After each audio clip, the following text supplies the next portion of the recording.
So it's been a little bit of time since I made a video. Sorry to anyone who watched my first one and just needed me to make another. There have been a lot of things to talk about, though, that I wanted to add some commentary towards. So I'm trying to get my ass in gear and get some videos out.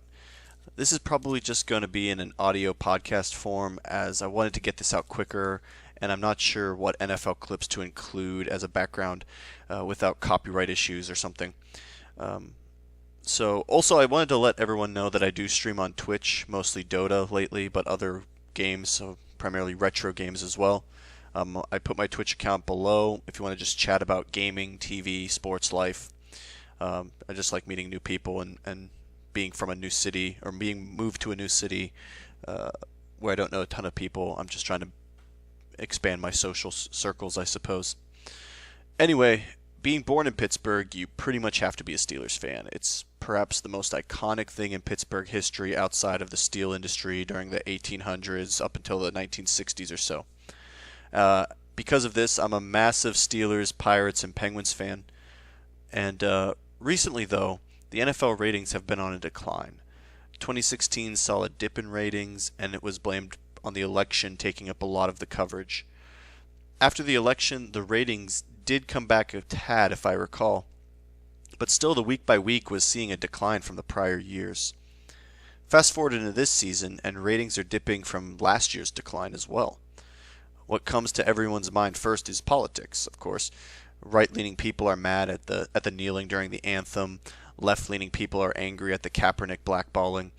And while those might be the only or biggest cause, I would like to make a recording on reasons other than politics that the NFL ratings are seeing a decline, and why I think the NFL might be needing to brace for a longer-term problem. So here we go. The first reason, and again, like my prior video, this isn't in any particular order, but the first reason is that the NFL put a lot of stock into the quarterbacks that are now in the twilights of their careers.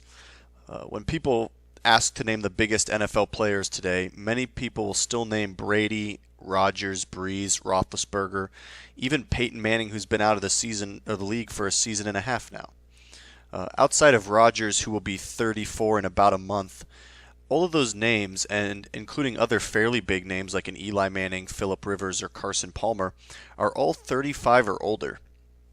The QBs that are in their prime, which I would define as about 27 to 33 years old, include mostly quarterbacks that are either in historically smaller markets or struggling franchises, such as a Matthew Stafford, Cam Newton to an extent, Andy Dalton, Tyrod Taylor, Matt Ryan, Russell Wilson. Some of them are good, don't get me wrong, but they are in markets that have not really been historically associated with the level of success. Other QBs in their prime are players that might end up being a little bit of a disappointment, such as Andrew Luck, no offense to any Colts fans out there, or just not particularly hyped to begin with, such as the currently on injured reserve Ryan Tannehill. You throw in a Joe Flacco and an Alex Smith, people who are starting to enter their mid-30s, but I guess you would still stay in their prime. And you can see that QBs in their prime ages right now don't quite have the same star power as the elite quarterbacks that are now in their mid to late 30s.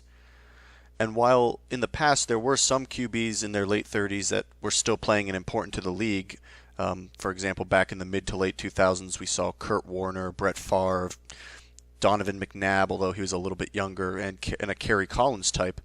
The league didn't seem to need to rely on them for the highlight reel plays when guys like the aforementioned Brady, Manning, Breeze, Roethlisberger, Rivers, it's Romo, etc., were all in their mid-20s to early 30s and putting up bigger highlights for ESPN, social media, and the sort. Now, perhaps I'm being too obsessed with the quarterback's significance for ratings, but I don't think I'm being crazy here. The league saw a massive switch from running back-based offenses that we saw dominate the 90s and early and even mid-2000s to an extent, to QB-based offenses around 2004 to 2007, which I would mostly attribute to Manning's 2004 insane touchdown year and Brady's 07 16-0 season and also insane touchdown year, causing the NFL to headline even the non-sports news stories. In the 90s and ending in the mid-2000s, though, many forget that the league revolved almost entirely around running backs outside of a Brady, Manning, McNabb. With guys like Tomlinson, Davis, Falk, Priest Holmes, Sean Alexander, Jerome Bettis, Deuce McAllister, Jamal Lewis, Clinton Portis, Amon Green, all routinely getting 1,500 yards and 10 to 15 touchdowns a season or even more. So while this next crop of young QBs, like a Dak Prescott, Derek Carr, Carson Wentz, Marcus Mariota, Jameis Winston, will this next crop lead us to a more golden age for the quarterback position when they start reaching their maybe late 20s to early 30s? That is a few years down the line, though, so we will see. It's something I would keep my eye out for. Next, I would like to mention cable cord cutting. This is anecdotal, but in the past few years I have seen a very large dip in cord cutting amongst friends and family. It almost exactly lines up with the talk of the declining ratings in the NFL over the past couple of years. I put a link in the description below, and it's a very quick finding, so it's not entirely it's not thoroughly researched, I would say, but it's a quick finding from Business Insider that does echo a bit what I'm saying, with the decline being fairly consistent from the quarter 3 of 2010 to quarter 4 of 2014, then a significant acceleration from 2015 and 2016 and into this year. So how is the NFL not to expect a decline of ratings in that regard? Combine this with streaming, both legally and illegally, being very abundant now, and I think ratings should have expected to see a decline. When the most watched TV shows are seeing ratings that would make them maybe top 20 back in the 80s or 90s, it makes sense that the NFL would follow suit. The next thing I wanted to touch upon is the participation rate of youth in the game and how it's diminished a lot in the past 5 years. I'm assuming this mostly has to do with CTE, but other factors are in play that I would like to touch upon real fast. First, sports are now competing for youth's time in other things more than ever, due to the ease of access. When kids can go home and immediately watch the exact show they want to watch on Netflix, or a game being streamed on Twitch, or their favorite YouTuber, competition in the form of technology will be a factor, as in the past kids were more limited to what was available, say, immediately after school. Thus, kids were more likely to play sports or other outdoor activities. I'll admit this is a little bit of conjecture, and the youth participation decline is probably mostly CTE related, but you never know. And while I do know plenty of people who never played football who love the sport, hell, most football fans I know fall under this category, fewer kids playing will, I'd imagine, cause fewer people to watch in some capacity. A fourth reason I wanted to mention, and I'll briefly touch upon this due to how much it's been mentioned and how it's been mentioned plenty of times already, and that's how the NFL is very, very saturated at this point. You have Thursday, Sunday, and Monday games, a London game early in the AM for even the East Coast. That's early for even the East Coast, and proving that something that fans just skip mostly every week. NFL Red Zone for people who still have cable. Then after the season ends, draft talk immediately happens, and don't forget all of this is happening during college football season, which plays the majority of their games sandwiched between the NFL, primarily on Saturday. Devoting 2 weekend days for football might be a thing of the past for many people, and perhaps people are kicking out the pros due to some of the factors I've already mentioned, or just because people have more passion to a university they might have attended than a pro team they have no direct connection towards, or a myriad of other reasons. So I do think that the oversaturation of the NFL might be a factor to this decline in ratings. Finally, the last thing I wanted to mention about NFL ratings decline might be the one I would consider the biggest problem if I had to pick, and that's the lack of the storylines in the league these days. The NFL has pretty much operated under the same key storylines for years now, and people are getting tired of them. Most of these stories revolve around, quote, who will be the good guys who knock off the evil Patriots, end quote, combined with some potentially scandalous but probably overblown controversy from Belichick and Brady. Other big stories every year are watch the Steelers-Ravens rivalry, which I'll admit, even as a Steelers fan, has been on the decline in terms of star power recently. Then if the Steelers beat the Ravens, they always lose to the Pats because they can't stop Brady's 8-yard slant type throws. As I said earlier, I'm a massive Steelers fan, and I'll admit that we've beaten Brady maybe twice in my memory. But anyway, I digressed before it turns into a Steelers rant.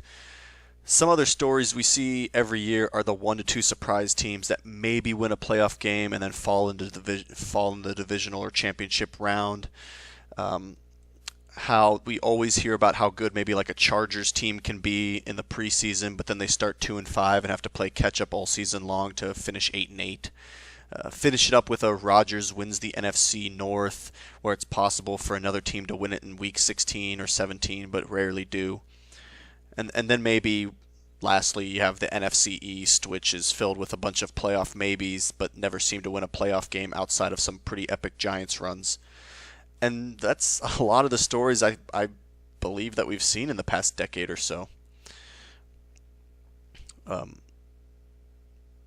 Most fans at the start of the season seem to think that they might, if they're a fan of a poor team, might go 7-9 and see a potential growth into the following season. But we aren't really even seeing that. It seems like we're just seeing a massive divide between 5-11 or so and worse records and 11-5 and better records, with only a couple of 7-9 to 9-7 teams that contend late into the season and fall short. And the thing is, it's usually the same teams with these really poor or really good records.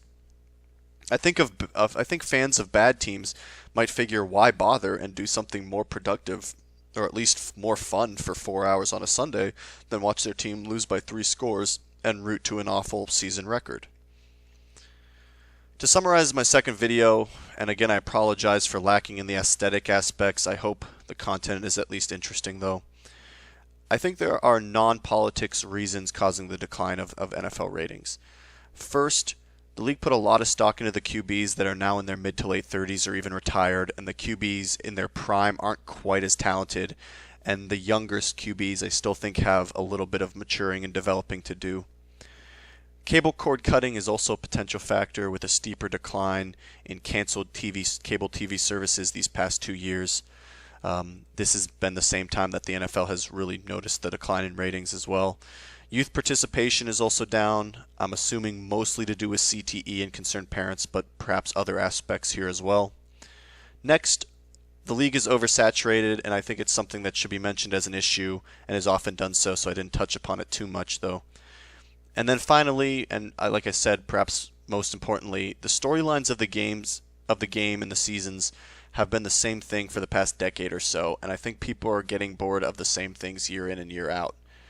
Oddly enough, I'm seeing a trend here with 2006, 2007, 2008 being a pivot point for a lot of other entertainment areas, and I think fatigue and boredom started to settle in around 2015 or so, give or take a year.